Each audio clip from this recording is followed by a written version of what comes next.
All right, ladies and gentlemen, boys and girls, welcome to Post-Match Live with We Ain't Got No History. My name is David, and we all just got done watching Chelsea earn a pretty credible, possibly disappointing, depending on your perspective, 1-1 draw at Anfield. A draw at Anfield I don't think is ever anything to sneeze at. It's now 6 games, I think, that Chelsea have lost at Liverpool's home ground, so that's something to be proud of, certainly. As I understand it, from a neutral perspective, it was quite an exciting game. For me, as a non-neutral, it wasn't necessarily exciting in the good sense. It was more the scary sense. But we got the all-important goal at the end from man at the moment, Willian, who apparently can't stop scoring even when he doesn't mean it. Yeah, I'm seeing. Should have had all 3, says Chuck. That seems to be, unfortunately, the prevailing opinion. And suddenly, Bakayoko is the worst player of all time, closely followed by Zappacosta.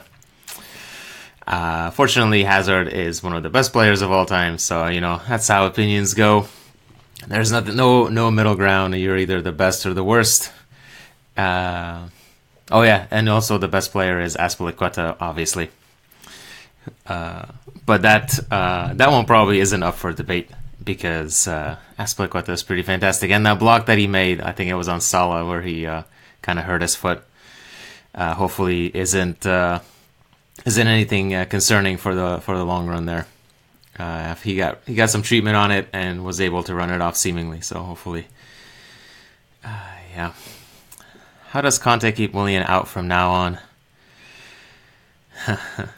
Yeah, I think that's a fair question, and including the commentary team on NBC, everybody I think was surprised that Willian was our 3rd sub instead of maybe our 2nd. I think we all got the Fabregas substitution, and that one probably was coming for a while. Although possibly you would have expected him to come on for Bakayoko instead of Drinkwater, but I think there were some both Bakayoko and Drinkwater kind of looked gassed at the end. So I think it's a bit of a toss-up there as to who he was going to take off. But yeah, I think it's going to be hard with Willian now suddenly 3 goals in 2 games plus 2 assists and seemingly looking quite motivated. And also at the same time, all these rumors starting to float about him being concerned about his spot at the World Cup with Brazil. So possibly, you want to keep him happy or whatever. Obviously World Cup is not necessarily Conte's main concern.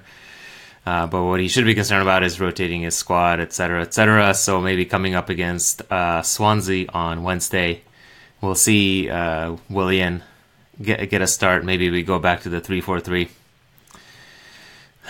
Cahill needs to go. That's your standard post-match comment, isn't it? Get Cahill out of here. I thought Cahill did just fine today, and I seem to have lost my window. There we go.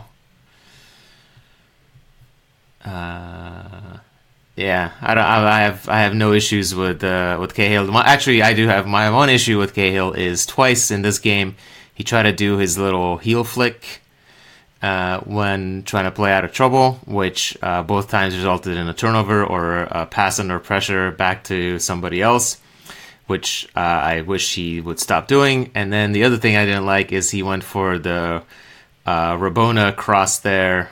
In the first half, it was on that scramble in the corner. Instead of trying to lash it with his left foot, he tried to play it back in with his right by wrapping around with his left foot, and that one didn't quite work out for him. But I don't know. Another referee, I think, possibly gives a penalty on that because Morata was taken out from behind quite clearly, and Michael Oliver was unmoved. But Michael Oliver was also determined not to give out any yellow cards in this game. I'm not so sure he actually gave a single one out. This one says he did not, which is unsurprising considering he let a lot of things go. We have Gary Gale's mother in the comments. Mr. Joseph Paul says, "Leave that young lad alone." Yes, leave the Chelsea captain alone. He is fine. On BT Sport, Frank said penalty. Gerard said not. Yes, this. I'm sure that was completely unbiased analysis, just like this one. But yeah, it's in today's game with Oliver basically letting everything go. Obviously, that was not a penalty. I mean, there are some pretty obvious pullbacks and yellow card opportunities. Hazard got kicked a lot as always. Drinkwater got away with a pretty heavy challenge on, I think it was Moreno, very late, and just basically took him out. So, it was one of those games. I think I want to say Oliver was the referee in charge of the Chelsea Spurs 2-2 game that kind of devolved into a mass brawl. So maybe he needs to start controlling games with the yellows a bit better than he did then or today. Yeah, so speaking of formations, Chelsea were in the 3-5-2 that we've come to expect over the last couple weeks. It's been a while now, I guess, since we switched to the 3-5-2. Essentially almost the exact same lineup as against Manchester United and West Brom in the league. The one difference was Drinkwater making his first Chelsea start in the Premier League instead of Fabregas, which I think I know it was a surprise for me. I was expecting Fabregas to start. That said, Drinkwater brought a pretty new, maybe not new, but new to us this season dimension into that midfield, and making those well-timed forward runs almost remind you of, say, Frank Lampard in a way. And a couple times he was found by Hazard, and only just a couple poor touches in the area, just a little off, was the only thing that prevented Drinkwater from getting at least a goal, if not two, from these really, really well-timed runs from midfield. We've seen Conte do that for about a half against Atletico, and we saw Bakayoko do that when Fabregas is playing in the 3-5-2. But Drinkwater really showed off some good ability there, and some unsurprisingly some good understanding with Conte. Recreating their title-winning partnership from Leicester City, which was nice to see. So that was the one change in the midfield. So the midfield three of Bakayoko, Conte, and Drinkwater, flanked on either side by Alonso and Zappacosta. Zappacosta had to start again because Moses was only fit for the bench. Unfortunately, Zappacosta continued his recent habit of getting into good positions and then putting in really bad crosses or making really obvious moves to try to go past players. And if we had just a bit more quality there on the right wing, we certainly could have created many more chances. He was so wide open all the time. I mean, Moreno, who played left back for Liverpool, is not exactly the world's greatest defender. And Zappacosta, he was there for the taking, and we probably let him get off the hook there. Old Moreno. Oh, my screen wasn't scrolling here, so I missed a few things. What is important is we didn't lose, says Roman. Yes, it is certainly important not to lose, although Conte doesn't really do draws. I think this is only the 6th draw, if we're not counting the Community Shield, since Conte took over. Maybe 7th. But it's certainly not something that he does very often. He goes for the win, so it's either win or lose, and a draw is a fairly rare occurrence. That said, he's now drawn both games at Anfield in the league 1-1.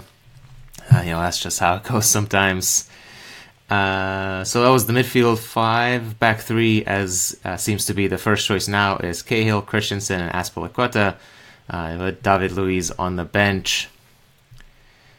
Courtois in goal, of course, and then the front two of Hazard and Morata. And Hazard certainly had an excellent first half before quite clearly getting very tired in the second half.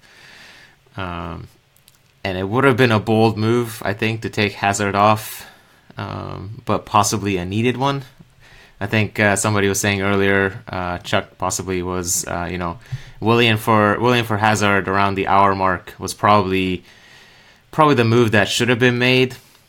But it's a move that if Chelsea would go on to lose from there, certainly would open Conte up to a lot of criticism.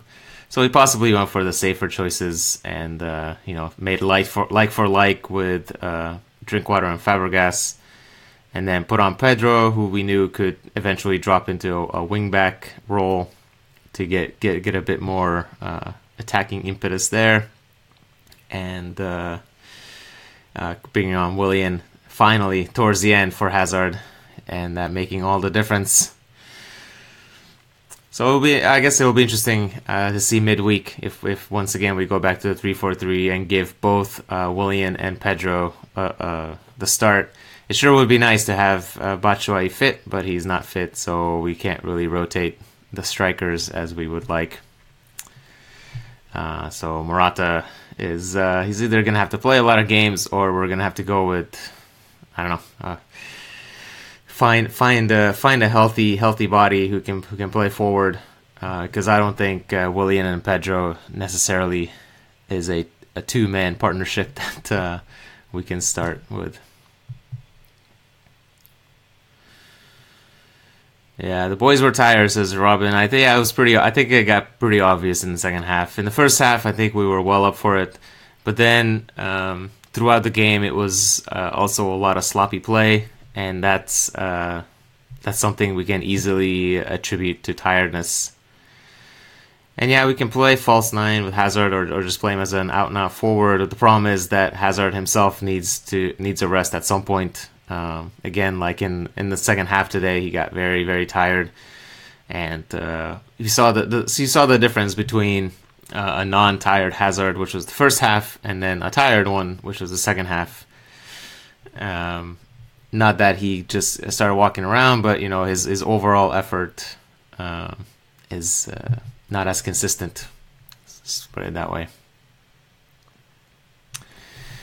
Cabby says bringing on Fabregas was a little bit late. It has to be made at the beginning of the second half.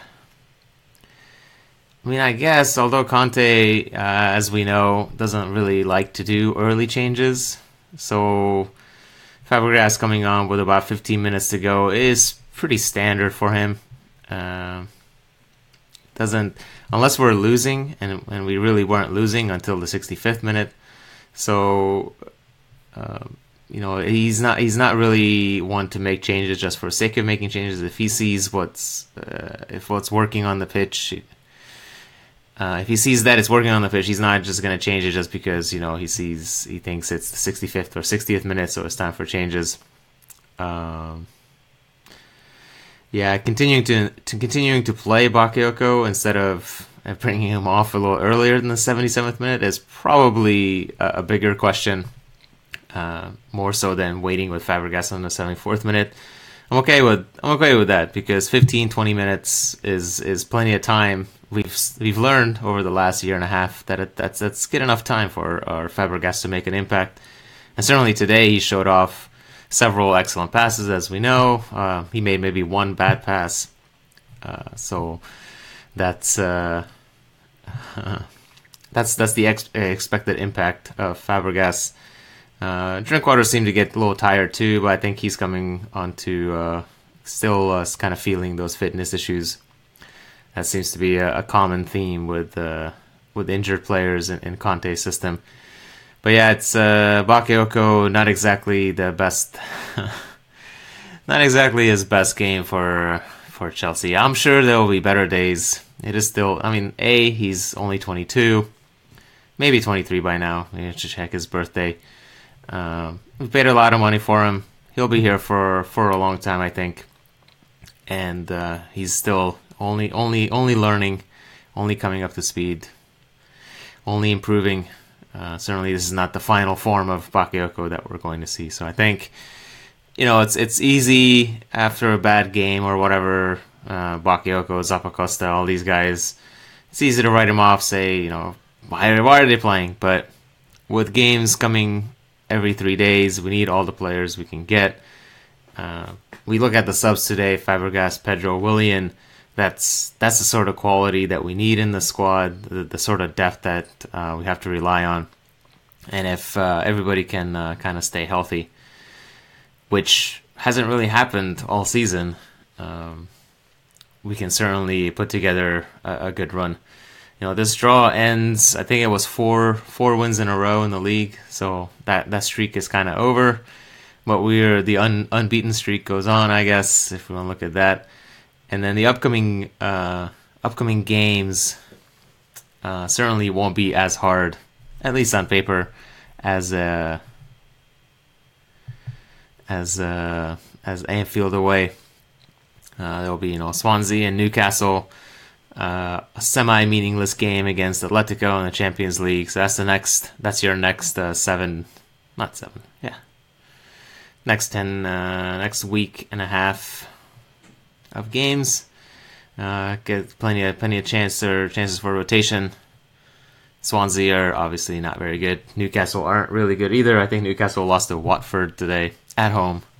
So old Interim has his work cut out for him up in Newcastle. We played well, says the comment. I tend to agree. I think we actually played a pretty good game, considering that Liverpool are in excellent form, certainly in terms of attacking. The 3 goals they gave up against Seville in midweek, certainly they don't look good. But before then, they kept several clean sheets against much poorer opposition than Seville. But that means actually they can keep clean sheets. They can play defense sometimes when it matters. So can't really accuse them of being terrible these days. They had Matip back, and Matip is probably the only defender actually who's decent for them. Why meaningless at Atletico? Well, I said it's semi-meaningless. It's semi-meaningless because we're already qualified for the knockout round, and finishing first is only slightly better than finishing second. You will get drawn against a larger group of teams that contain a couple easier teams, but you're just as likely to still face somebody like Real Madrid or Juventus in the knockout round. If you finish second, you probably will get drawn against PSG because it is written in the stars that way, but or Barcelona or whoever. So there's a bit of difference between finishing first and second, but not a huge difference. At least I don't think it's a huge difference. Certainly not as much of a difference as, say, missing the knockout round and making the knockout round. So that's why I say it's semi-meaningless. I think is a good chance to rotate players and keep players fresh for the Premier League, which is what matters at the moment. Because Manchester City continue to run away with the league. We can probably assume that they're going to win tomorrow. They play at Huddersfield. Huddersfield are fairly okay defensively, but they literally cannot score a goal. They have, after 12 games, Huddersfield have scored 8 goals. That's 8 goals. That's 2 goals every 3 games. So chances are they're not going to score against Manchester City, who have only conceded 7 all season in the league. So we can probably assume that's a win for them. And if that is a win, then we're 11 points behind. And in third, and United are 8 points behind in second. So it's basically a fight right now for the top 4. So in that sense, the Chuck put 50 on Huddersfield to draw. That's pretty optimistic. Good luck with that. I bet those were some pretty good odds though. Top 4 I think is all aboard the top 4 train. That's where the focus is. So in that sense, a draw away to Liverpool, who are one of our top 4 rivals, is not bad, especially since Spurs rather hilariously drop points at home to West Brom, at Wembley. They drop points to West Brom, who don't even have a manager because they're not even good enough for Tony Pulis. That's the West Brom that we beat 4-0 in West Brom. So yeah, that's another little Spursy result there, which puts them on 24 points, Chelsea on 26 in third, Liverpool remain on 23 points in fifth, and possibly will drop to sixth if Arsenal, who play 7th place Burnley, when did Burnley become 7th place Burnley? That's ridiculous. The odds, in case everyone was wondering, that Chuck got on his 50 on Huddersfield is plus 850. So that's that's win 850 if you bet $100. So win 425 plus your 50 back. That's not bad. But probably should have just bought a nice steak meal out of the $50. We'll see. Maybe Huddersfield can work some magic there. Arsenal play at Burnley tomorrow, and apparently that's a top 6 or top 7 clash, because I didn't realize Burnley were 7th. But they're both on 22 points, and if either one of them win, then they become the new 5th place team, and Liverpool would drop to 6th. If they draw, then Liverpool will remain 5th. So it's a decent position for Chelsea to be in. It kind of sucks that we're once again 3 points behind United, but as long as we can stay in 3rd, I think we'll be okay. In our upcoming schedule, since I was just mentioning about that, beyond the Atletico game, we have home to Swansea, home to Newcastle. That should be 6 points, surely. Then away to West Ham, away to Huddersfield. We'll see how good Huddersfield are. Don't put $50 on that, please. Then at home to Southampton, home to Bournemouth, away. Oh, that's League Cup. Away to Everton, home to Brighton, home to Stoke, and then we go to Arsenal, the first game of 2018. So that's a decent run. Certainly a winnable, a winning streak, establishing run into the end of the season to solidify our top four position. And it's the winter time. You never know. Maybe City will drop a few points, make things interesting again. Suddenly there's pressure. You never know. We've been here before. I mean, what was it, 2014-15, when Chelsea kind of began the season almost exactly like City, winning, or I think we had a draw, a couple of draws in there, but not losing a game until December. And then suddenly, within a month, City caught up to us, and I think we were dead even when at some point in January. So it's you never know, but for right now, certainly the focus should be on solidifying the top 4. See if any of the other contenders kind of fall away, and which they probably won't. And this will go on till the end of the season. But hey, that's what we're signed up for, right? Make things interesting and exciting.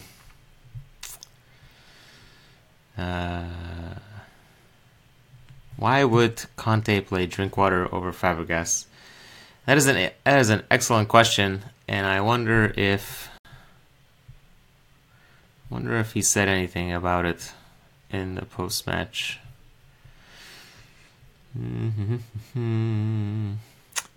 Conte said, our tactical plan today stopped Liverpool creating many chances, especially in the first half. After a break, we began to take control. Conte says it is important to rotate players at this busy time of year, and that was why he decided to rest Cesc Fabregas, who has played almost every game this season today. So there you go. Rotation, and our goal was apparently first and foremost to contain Liverpool, which kind of makes sense. I don't have any actually. It was surprising that we started Drinkwater over Fabregas, just because Fabregas literally has played every single game except the one that he was suspended for, which was the away game at Spurs. He's started all but 2 of those games, so I mean he's been almost literally the first person on the team sheet, which is surprising in and of itself. But this, you wouldn't have thought this would be the game that he would be dropped for, or rotated out, whatever you want to call it. But the way Drinkwater played with those really well-timed runs from deep, his understanding with Conte, the added physicality, which was probably needed to keep the likes of Coutinho kind of contained, more than we usually do was useful. And I think if Bakayoko has a better game, I think the decisions made in midfield would have been even more telling and would have possibly paid off even a bit more. Not that they were bad, but when you start three midfielders against another team's three midfielders, you kind of need all three of them to contribute to the best of their abilities. And it's safe to say that Bakayoko did not play up to his best of his abilities.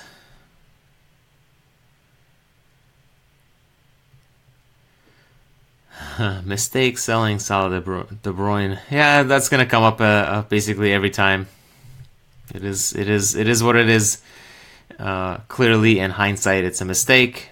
If we don't sell him, there's a good chance they don't end up the players that they are today. So it's it's not that we would have been able to keep him and then end up with these exact same players 3 years down the line. And that's even if we ignore all the things that we've won in the meantime. If you keep a De Bruyne or a Salah who were not preferred players for Mourinho, clearly that's a strange decision now. But at the time, I mean, it's not like Salah was playing as well back then as he is now. So it's not, you can't go back. You can't go 3 years later and then say, oh, well, we should have known 3 years ago that Mohamed Salah is going to score, is going to be the leading goal scorer in the Premier League and a 50 million euro player. And clearly, we rated him to a certain extent by buying him, but you can't tell the future. And we kept players. We played players instead of like Willian, who's made key contributions to 2 Premier League titles for Chelsea, and was basically the only player in 2015-16 who had a decent year. So that's not bad. Kept players like Oscar, who was a key contributor for a while, and Mourinho insisted on building his team around him. I mean, it is what it is, but those are the decisions that were made. Hindsight's 20/20, as the saying goes. At the time, those decisions made some sense. At least we certainly got good enough money for De Bruyne, and Salah got shipped out. And after all that drama with him and Fiorentina and Roma, I think we were for a while. We were actually pretty glad to see all that finally ended, and it is. I mean, good. We should be like Eden Hazard and just be happy for him, right? Salah seems like a nice, likable young man, very humble. He didn't even celebrate against Chelsea. I mean, come on, like, he was only here for 6 months. He was not really well liked by the fans. We all thought he was kind of bad. He was here for 6 months, and he got farmed out on loan, and yet he still refused to celebrate, which seemed like, I mean, why? I'd be celebrating, and he didn't. So I mean, it's, how can you be upset about it? It's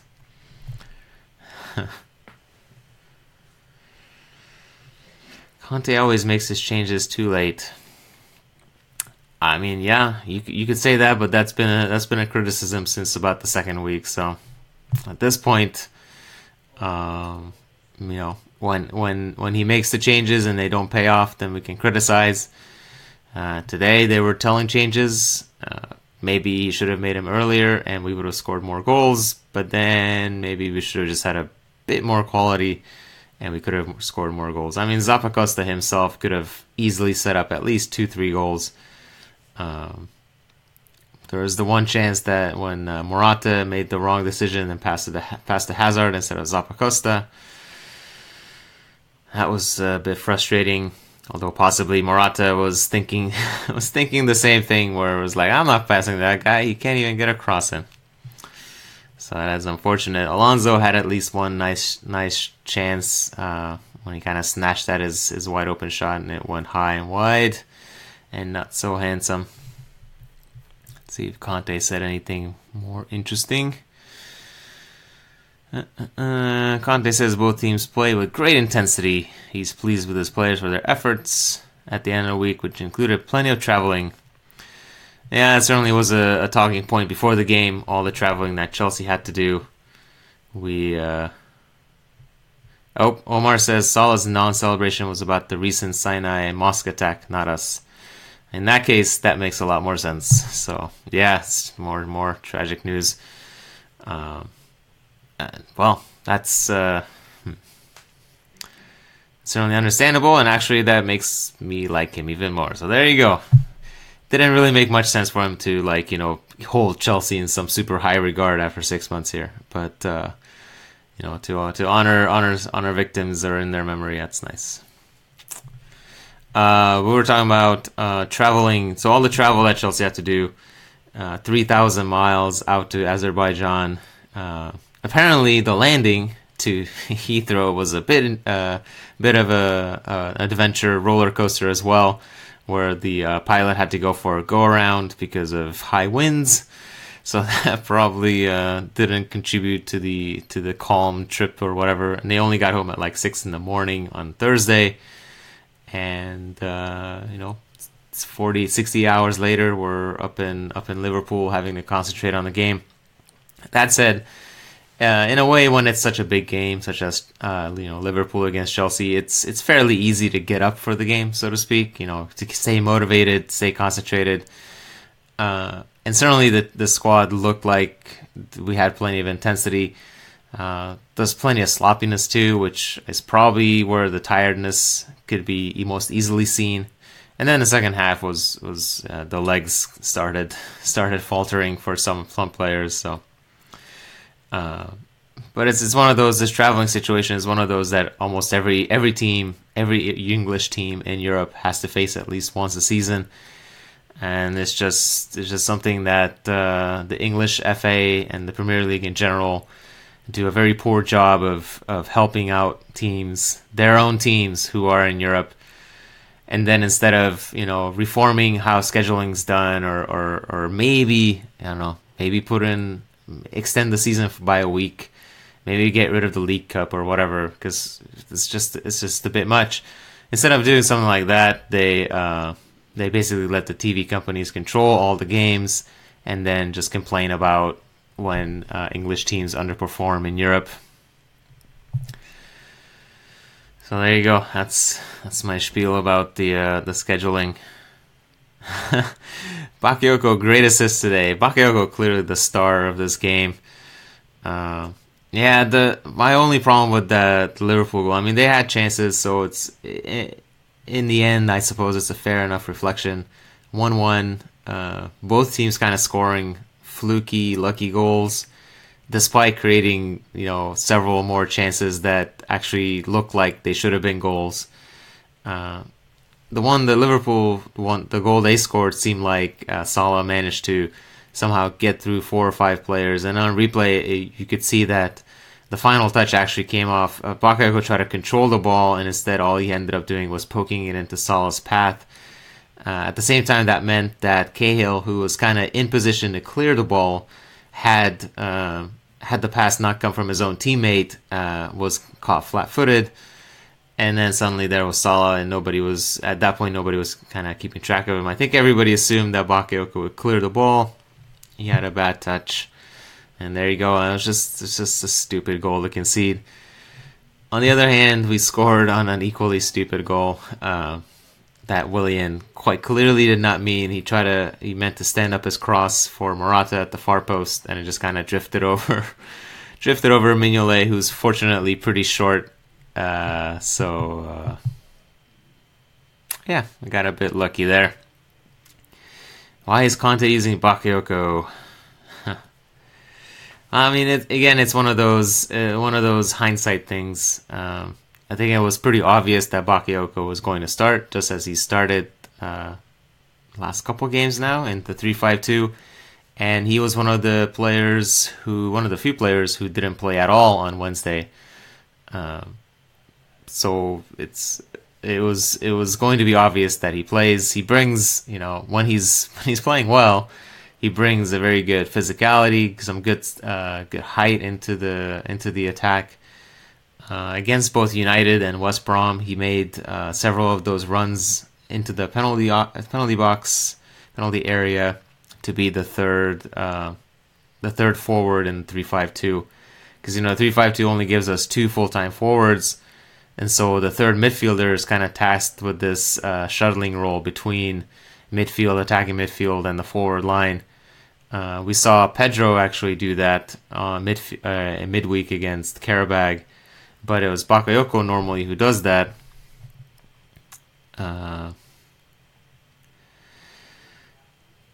Sounds like we have another alternative for Bakayoko. I mean, certainly we do, but I think we were certainly planning on using Bakayoko in this game and not planning on him being bad. I guess we can call it bad.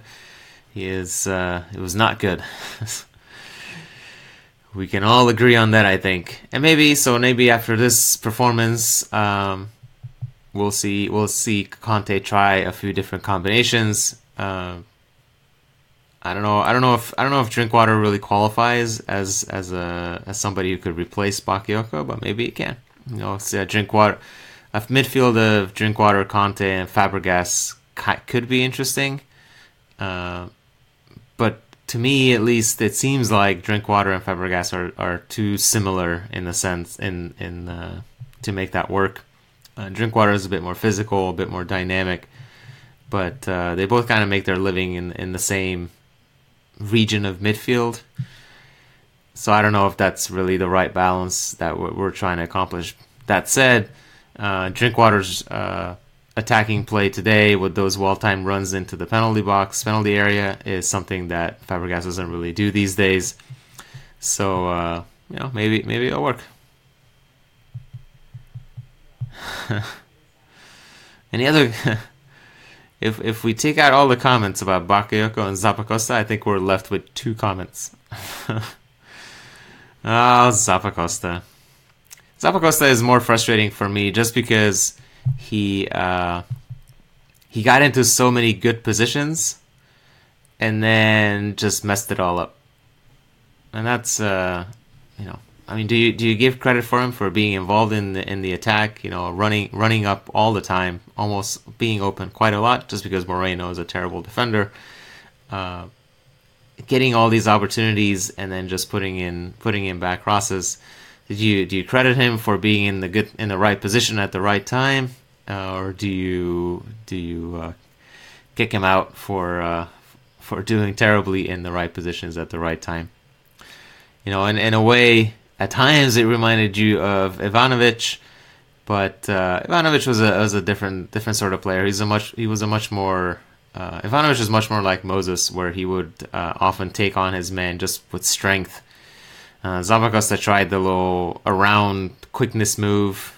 He has like one move, fortunately, but sometimes that works. Willian only has one move and works almost all the time because people don't the quick step. People don't get up to it.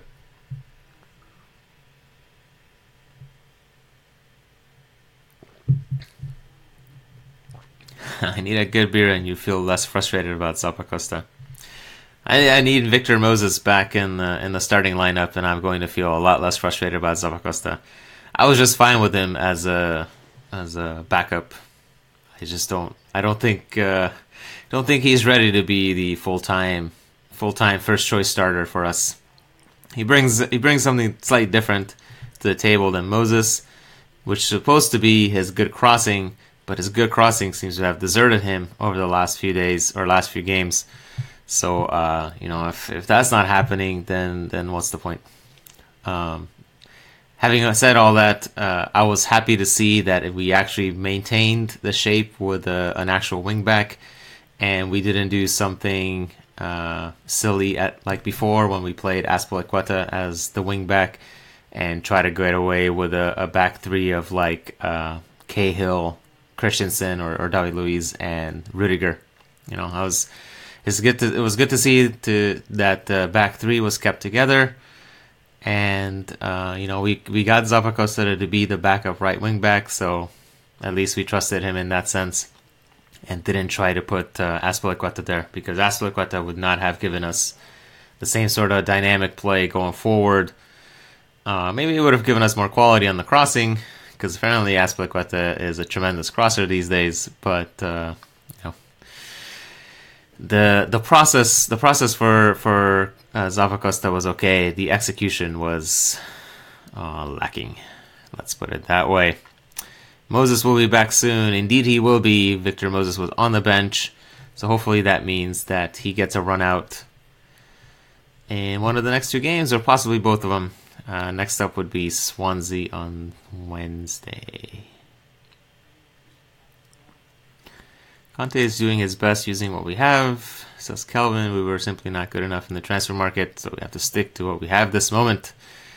Yeah, I mean, Zappacosta, since we continue talking about Zappacosta, was certainly not the first choice backup signing for right wing back. I think it was the PSG guy, Meunier or whatever his name is, who recently came out saying that, yeah, Chelsea try to buy me in the summer, and I decided to play with Neymar instead.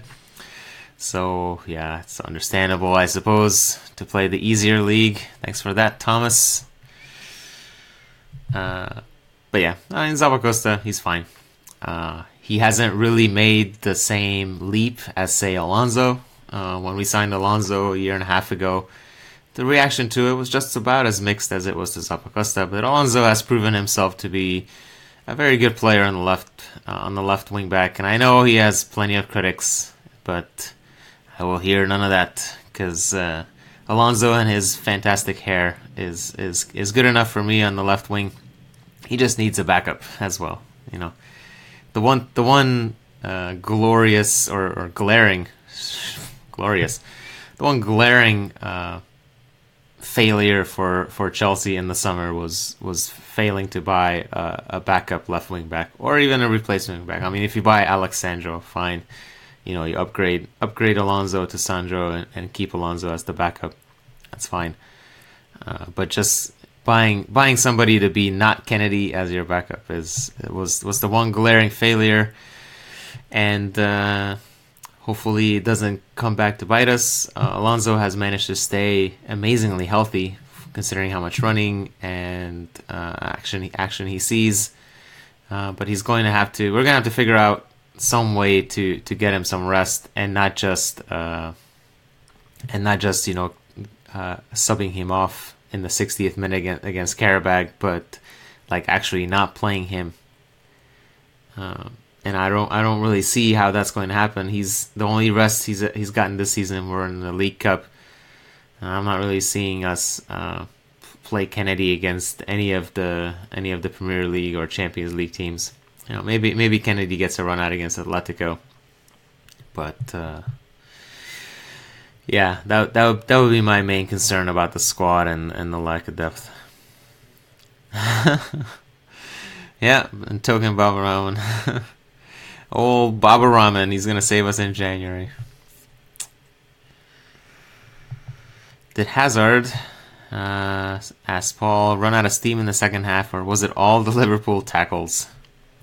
I think he just ran out of steam. I mean, the tackles weren't helping, but that's pretty standard, right? Everybody kicks Hazard, and Oliver did not do a very good job of protecting him today. Which is surprising, because Oliver was the referee who famously sent off Herrera for Manchester United after Mourinho's master plan of rotating, hack a Hazard, like hack a Shaq used to be a thing back in the NBA. Oliver saw through that master plan, but apparently he didn't see through the master plan of other teams basically just kicking the living daylights out of Hazard. But it was rather ironic that the biggest kick that Hazard got all game was from Salah himself. Thanks a lot, man. That's the. Did you not read the nice comments that Hazard had about you in all the papers?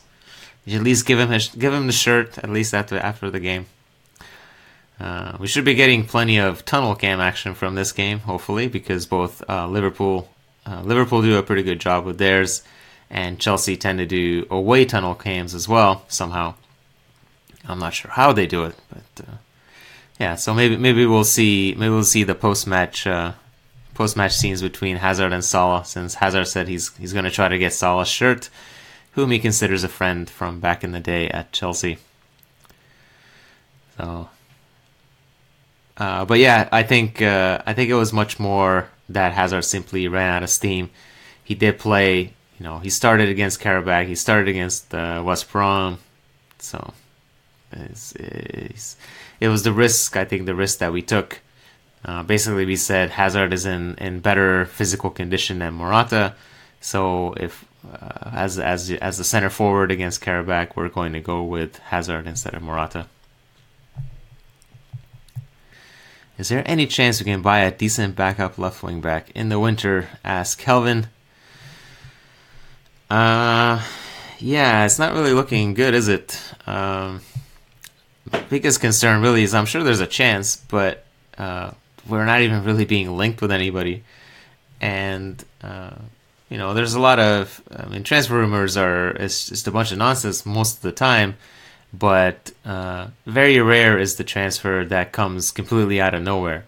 So at some point, you got to be linked with somebody, and then 1 time out of 10, that rumor eventually turns into reality, and something might actually happen.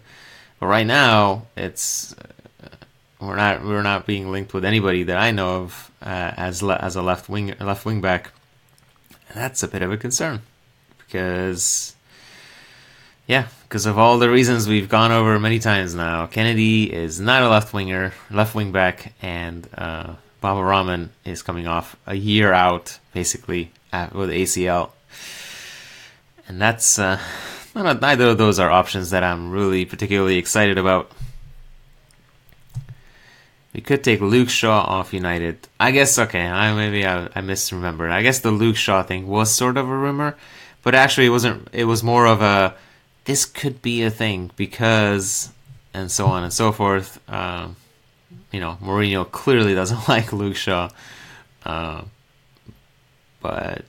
yeah, I don't know. I think United would try to get a lot of money out of Luke Shaw. Maybe we could loan him. That would be ironic. I'd be down for a Luke Shaw loan. I don't know. Maybe we could bring back Jay Da Silva, and prove that he's truly the next great left wing back, even shorter than Ashley Cole. We should have won, says Elias. Yeah. I mean, in a way we should have, because we certainly worked plenty of chances. Both teams were actually pretty guilty of poor finishing. I think we had 11 shots and only 3 on target. They had 16 shots, only 4 on target. And that's not even counting all the half chances and missed passes in the final third. Terrible crossing. There's Zappacosta again. Just can't escape from this damn Zappacosta. I mean, yeah, maybe we should have won, but then I'm sure Liverpool feel the same way. So maybe, I don't know, a draw is not the worst. And I think the fact that Spurs drop points at home makes this draw, I'm okay with this. It's not bad. Could have been better. Could have been worse. I promised some mild takes in this video on Twitter, so there's your mild take of the day. Could have been better. It could have been worse. Watching Salah, De Bruyne, and Mata performance, we could have had the best attacking lineup in the Premier League. We certainly sold a fair amount of talent. Nobody's going to argue with that. Whether we could have made all of those work, I mean, we keep Salah and De Bruyne and Mata. Maybe you don't buy Pedro, I guess. Willian still comes in. Maybe you don't buy Schürrle. Oh, good old Schürrle. Don't buy Cuadrado. Don't we talk about flops in the Premier League? What about Cuadrado? Oof. That was bad. I mean, hindsight again. It doesn't really make me sad particularly. Actually, it makes me just kind of annoyed, just because it's they could have done this for us, but they didn't. Or we could have had a manager who possibly trusted these guys, but they didn't. It is what it is. It is what it is. All right. So 1-1. I'm okay with it. Some people aren't. Some people are. Just how it goes. Chelsea remain third, but do lose ground on United in second and probably City in first. City play tomorrow at Huddersfield, but we keep ahead of Spurs, who also drop points. Actually, they definitely drop points. I'm choosing to look at this as 1 point gained, 1 point earned at Anfield. We played well enough, I think, but there was also plenty of sloppy play in crucial moments. And in the end, that's what made the difference, or the non-difference, as it were. Not much rest once again, although we have 4 days of rest, which is practically, a summer vacation here. Wednesday night, back at it, at the bridge against Swansea City. Swansea are not very good, continue to remain not very good, although they earned a point today. They finally stopped their losing streak at 5 games. Good job, Swansea. So they earned a point against AFC Bournemouth with a 0-0 draw. So there you go. Swansea City now have scored 1 goal in 5 games. So hopefully that will be a little easier game than today's trip to Anfield. After the Swansea game, we'll be at home to Newcastle on Saturday, and then at home to Atletico on Tuesday. Then Saturday and then Tuesday, then Saturday and Wednesday, then Saturday, then Tuesday, then Saturday and Wednesday and Saturday. And there's might be an actual open week in the middle of January, but that's probably FA Cup week or League Cup week again. So yeah, it's the schedule is never ending at the moment. Games every 3 or 4 days, so I gotta rest and recover and all that good stuff. Yeah, the only other programming note is after the Swansea game, so for Newcastle and Atletico, I will be in London at the bridge alongside our good friends at the London is Blue podcast and a bunch of other people whom you might know from Twitter, etc. So if you're in the area, be sure to come hang out with us. We'll be posting updates on the site and on Twitter, so you know where to come meet up with us. Have a drink, talk about how bad Zappacosta is, how Bakayoko is the worst player of all time, how Eden Hazard is the best player of all time, and how Cesar Azpilicueta should be the president of the world. So, if you made it this far and watched any of this, I thank you. We will talk to you after the Swansea game. Probably, maybe not right after, but maybe right after. Actually, probably right after. But we'll see how that goes. Thanks for watching, and bye.